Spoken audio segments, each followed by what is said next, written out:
आज हम इस वीडियो में डेवऑप्स के बारे में ओवरव्यू देखेंगे कि एक्चुअली डेवऑप्स है क्या और इसका क्या रोल है एक आईटी इंडस्ट्री में। तो बेसिकली आपने देखा होगा कि जो भी सॉफ्टवेयर डेवलपमेंट इंडस्ट्री है, कंपनियां हैं, उसमें क्या होता है, दो पार्ट रहते हैं बेसिकली। हाँ, उसमें डेवलपमेंट एंड ऑपरेशन, और इसका मीडिएटर जो रहता है वो टेस्टिंग होती है। ठीक है। अभी क्या हुआ, जैसे सपोज आपने कोई एप्लीकेशन बनाई, उस एप्लीकेशन को अ, आपने डेवलप किया। डेवलप करने के बाद क्यूए के पास भेज दिया, क्यूए ने उसको टेस्ट किया और उसको डिप्लॉय कर दिया। ठीक है। तो ये सारी चीज़ें होने में, प्रोसेस होने में मैनुअल एफर्ट्स बहुत ज़्यादा थे, बहुत ज़्यादा मैन पावर यूज़ होता था। तो इसी चीज़ को ऑटोमेट बनाने के लिए, इसी चीज़ को और अच्छा बनाने के लिए, प्रोसेस को फास्ट करने के लिए डेवऑप्स डेवऑप्स आप समझ सकते हो कि इनोवेशन हुआ। उसके अंदर बहुत सारे टूल्स आते हैं। इट्स डिपेंड ऑन कि आपके एनवायरनमेंट में आप किस टूल का यूज़ करते हो। बहुत सारे टूल्स हैं, डॉकर हो गया, एंसिबल हो गया, जेनकिंस हो गया, CI/CD के लिए जो यूज़ करते हैं, कुबरनेटिस हो गया, और बहुत सारे। ठीक है। तो इसमें डेवऑप्स को आप दो भागों में डिवाइड कर सकते हो, जैसे dev and ops. Ops means operational part, dev means development. तो कहाँ से स्टार्ट होता है बेसिकली, पहले किसी भी चीज़ की, जैसे सपोज आपको कोई एप्लीकेशन बनाना है तो उसका प्लान करना पड़ेगा। फिर वो डेवलपमेंट साइकिल से गुजरेगी, कोडिंग होगा, बिल्ड किया जाएगा। उसके बाद वो उसको टेस्ट स्टेज पे जाएगा। टेस्ट होने के बाद रिलीज के लिए जाएगा, रिलीज के बाद डिप्लॉय, देन ऑपरेट, फिर उसके बाद मॉनिटर होने के लिए हो सकता है अलग अलग के टूल्स यूज़ हो, और सारी चीज़ें रहती हैं। ठीक है। तो ये पूरा एक साइकिल होता है किसी एप्लीकेशन को डेवलप करने के लिए और उसको डिप्लॉय करने तक का। तो इन्हीं चीज़ों के लिए एप्लीकेशन हो गया, आपने कोई गेम डिज़ाइन किया है, कुछ भी है, तो जो हम टूल्स यूज़ करते हैं, जैसे कि आप देख सकते हो, जो इधर आप डॉकर दिया है, एंसिबल दिया है, जेनकिंस दिया है, तो हर टूल का अपना एक अलग अलग बिहेवियर होता है, अलग काम करने का तरीका होता है, अलग चीज़ों के लिए यूज़ किया जाता है। तो आज हम उन्हीं सारे टूलों में से एक टूल है डॉकर, जिसके बारे में हम बात करेंगे। तो एक्चुअली डॉकर है क्या? तो ये डॉकर, जैसे आपने सुना होगा कि VMware, ठीक है, VMware सुन लिया, AWS सुन लिया, GCP सुन लिया, ऐसे ही डॉकर एक कंपनी का नाम है, जिसके जो कि एक वर्चुअलाइजेशन बेस्ड इन्वायरमेंट प्रोवाइड करती है फॉर डेवलपमेंट। वो डॉकर के अंदर आता है। तो हम इसको डॉकर ही क्यों बोलते हैं? तो होता ऐसा है कि सपोज हम किसी चीज़ का यूज़ करते हैं, जैसे हम VMware यूज़ करते हैं, तो हम ये तो नहीं बोलते ESXi यूज़ कर रहे हैं हम, ये वर्क स्टेशन यूज़ करते हैं, प्लेयर चला रहा हूँ मैं, लेकिन उसका एक्चुअली नाम जो सबसे ज़्यादा बोला जाता है वो VMware बोलते हैं। ऐसे ही डॉकर है, डॉकर किसी कंपनी का नाम है, उसके अंदर जो चीज़ें आती हैं, कंटेनर हो गया, इमेज हो गया, just like VMware work station और VM मशीन। ठीक है। तो ये डॉकर है। अभी हम देखते हैं कि डॉकर है क्या, इसकी डेफिनेशन देख लेते हैं। तो इसमें डेफिनेशन है, Docker is an open source platform where we can developing, shipping and running application. It enables you to separate your application from your infrastructure so you can deliver software quickly. इसका मतलब ये हुआ कि suppose आपको कोई चीज़ develop करना है, कोई टेस्ट करके देखना है किसी इन्वायरमेंट में, और वो आपको क्विकली चाहिए। सो उसके लिए क्या होगा, आप डॉकर प्लेटफॉर्म पे जाइए, आपको प्री बिल्ड इमेज मिलेगी, आपका जो भी इन्वायरमेंट आप क्रिएट करिए, चीज़ों को टेस्ट कर लीजिए, टेस्ट करने के बाद आप डिप्लॉय कर सकते हो और वापस से उसको रिमूव कर सकते हो। इसका मतलब ये है, आपको एक्स्ट्रा किसी हार्डवेयर की या एक्स्ट्रा किसी भी मनी का इन्वेस्टमेंट करने की ज़रूरत नहीं है। ठीक है। वो आपके इंफ्रास्ट्रक्चर से सेपरेटली रहेगी आपकी एप्लीकेशन। ठीक है। With Docker you can manage your infrastructure in the same way you manage your applications by taking advantage of dockers methodologies for shipping, testing and developing code quickly. You can significantly reduce the delay between writing code and running it in production. सही है। आपको अगर कोई environment में कोई machine ready करना है, किसी चीज़ को टेस्ट करना है, तो आपको वापस से स्टेप से सारा काम करने की ज़रूरत नहीं है। आप at a time Docker Hub पे जाइए, आपको जो इमेज लगता है, आपको जिस इन्वायरमेंट के साथ चाहिए, वो आप डाउनलोड कीजिए और उसको यूज़ करना स्टार्ट कर दीजिए। ये तो हुआ इसका डेफिनेशन। नेक्स्ट हम देखते हैं कि why we need Docker. Docker की बेसिकली हमको ज़रूरत क्यों है, और ये जब हम वर्चुअलाइजेशन पहले से यूज़ कर रहे थे, वीएमवेयर है, माइक्रोसॉफ्ट का हाइपर वी है, तो ये डॉकर का ऐसा स्पेशल रोल क्या है इसमें वर्चुअलाइजेशन। तो इसमें एक सिंपल सी बात है कि हम जब भी वर्चुअलाइजेशन बनाते हैं, उसमें हमको गेस्ट ओएस की ज़रूरत पड़ती है, होस्ट रहता है। सपोज वीएमवेयर कैसा है, वर्क स्टेशन फॉर एग्जांपल, मैं एक एग्जांपल लेता हूँ। आपको सबसे पहले हार्डवेयर पे एक ओएस डालना पड़ेगा। ओएस के पीछे आपको वर्चुअल मशीन यूज़ करने के लिए कोई टूल यूज़ करना पड़ेगा, जैसे वीएमवेयर वर्क स्टेशन हो गया, ठीक है। जैसे आपको वर्चुअल बॉक्स हो गया, माइक्रोसॉफ्ट पीसी हो गया। तो ये सारे अलग अलग कंपनियों के अलग अलग टूल्स फॉर यूजिंग वर्चुअलाइजेशन। तो इसमें क्या हो रहा है, एक लेयर ज़्यादा हो रही है। कैसा कि आपके हार्डवेयर के ऊपर पहले ओएस आया, फिर आपने उस ओवर को सपोर्टेबल आपने वर्चुअलाइजेशन टूल यूज़ किया, for example VMware work station use किया। अब उसके अंदर आप वर्चुअलाइजेशन कर रहे हो। इसका मतलब ये हुआ कि जब the total amount of memory you have in your hardware, you are dedicated distributing to other VM machines. Suppose मान लो आपके सिस्टम में 8 GB रैम है। 8 GB रैम में आप कितनी वर्चुअल मशीन चला सकते हो, ठीक है। अगर हम एक और विंडोज़ की मशीन बनाते हैं तो मिनिमम अमाउंट उसको 4 GB रैम चाहिए। आपने वो अगर 4 GB रैम उस वर्चुअल मशीन को असाइन कर दी, तो आपके पास कितना रैम बचा, 4 GB। तो वो 4 GB रैम आपका फिजिकल मशीन जो चलेगा, हो सकता है उसके परफॉर्मेंस में प्रॉब्लम आए। आप दोनों मशीन एट ए टाइम में यूज़ कर रहे हो, भले ही आपकी वर्चुअल मशीन यूज़ नहीं हो रही है, इट मीन्स वो क्या बोलते हैं, आपने पावर ऑन करके छोड़ दिया है उसको, और आप अपने होस्ट मशीन पे काम कर रहे हो, तो मेमोरी तो यूज़ हो रही ना।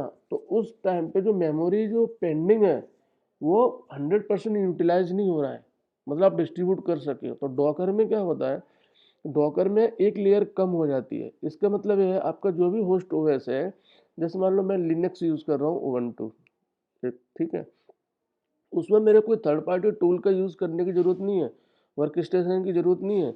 मैं डायरेक्टली इसी होस्ट ओएस के ऊपर वर्चुअलाइजेशन स्टार्ट करना यूज़ कर दूंगा। इसका मतलब ये हुआ कि मेरा एक लेयर कम हो गया। दूसरी चीज़, इसमें मेमोरी डेडिकेटेड यूज़ नहीं होती है। डिपेंड करता है कि आप जब डॉकर यूज़ कर रहे हो उस टाइम उसको कितना मेमोरी चाहिए, वो अपने आप को एलोकेट करता है। आप उस मेमोरी को रिलीज़ भी कर सकते हो। वो मेमोरी किसी को डेडिकेटेडली वर्चुअल मशीन को असाइन नहीं होगी। इसका मतलब ये है, आपका हार्डवेयर का प्रॉपर यूटिलाइजेशन आप इसके अंदर कर पाते हो।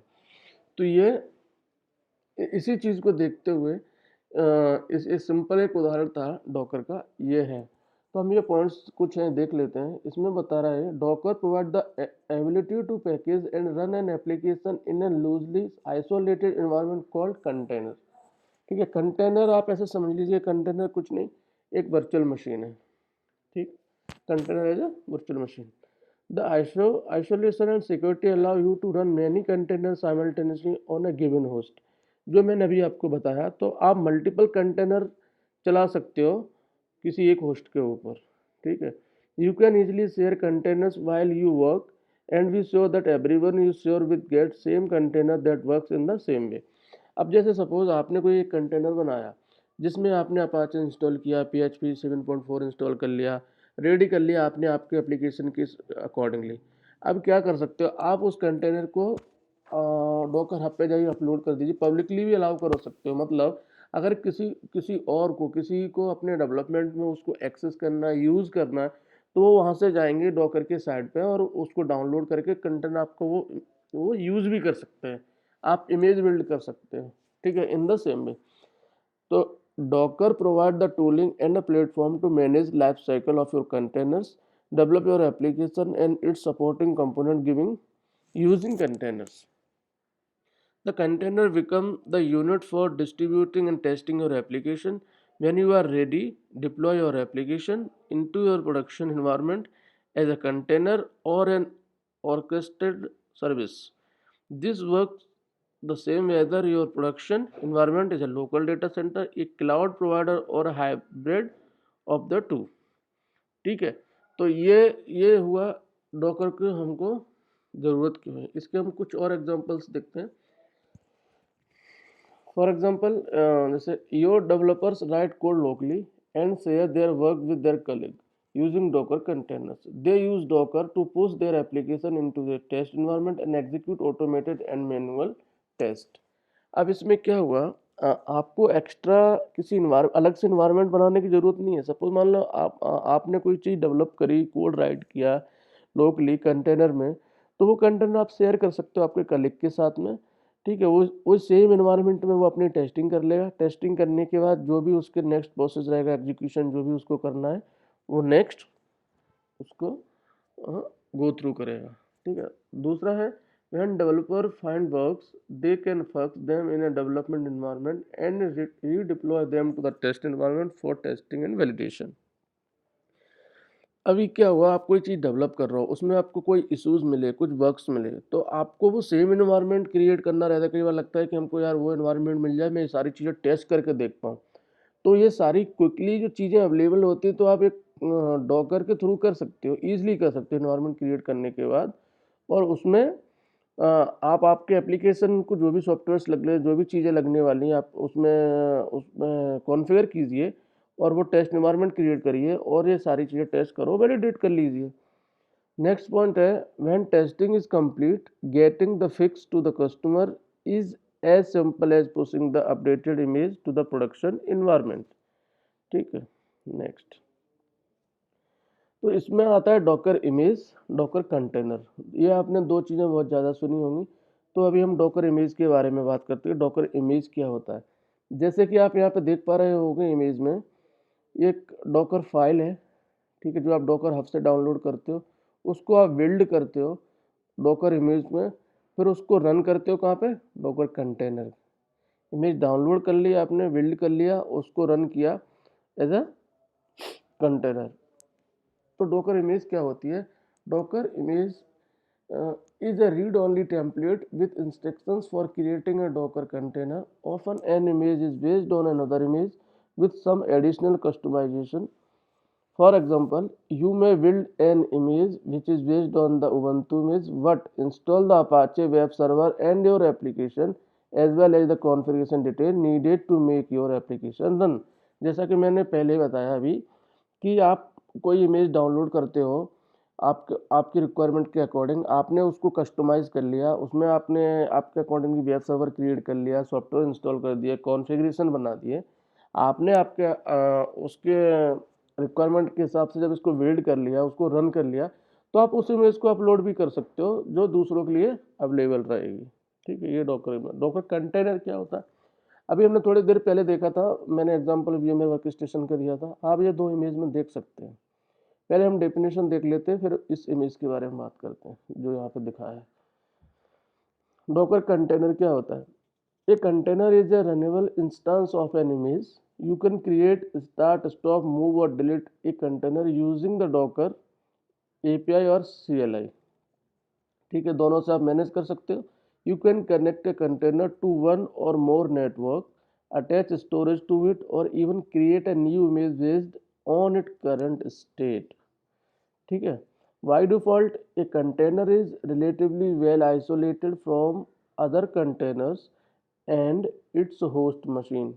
You can control how isolated a container's network, storage or other underlying subsystems are from other containers or from the host machine।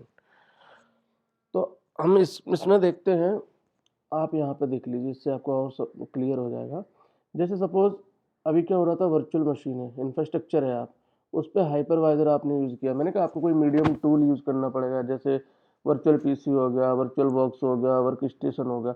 उसके बाद आप गेस्ट OS डालते हो, देन आप अपना अपना गेस्ट डालने के बाद जो भी इन्वायरमेंट है वो क्रिएट कर, फिर एप्लीकेशन आप रन कर सकते हो। इसमें एक लेयर और यहाँ कंटेनर में क्या देख रहे हो, डॉकर जब हम यूज़ करते हैं तो इंफ्रास्ट्रक्चर के ऊपर, मतलब आपका जो भी इन्वायरमेंट है, आप जो भी यूज़ करते हो, उसमें आपको हाइपरवाइजर लेयर की ज़रूरत नहीं है। आपको कोई अलग से टूल इंस्टॉल नहीं करना है डॉकर इंस्टॉल करने के लिए।